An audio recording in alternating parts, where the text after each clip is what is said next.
ఈ సమయమందు కూడా నా కష్టాలు దేవునికి కనబడలేదే, నా కుటుంబం దేవునికి కనబడలేదే, అయ్యో నా బాధలు దేవునికి కనబడలేదేమని ఈ సమయం ఎంతమంది మీరు అనుకుంటున్నారు?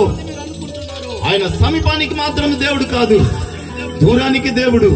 ఆయన కనులకు మరుగై ఎవరు ఎక్కడ దాగి ఉండలేరని యెరెమీయా 23:24 స్పష్టంగా అంటున్నాడు.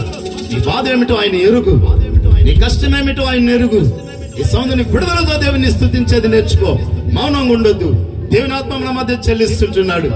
Thank you lord Jesus. కలిసి ఆరాధన చేద్దాం. యేసయ్యా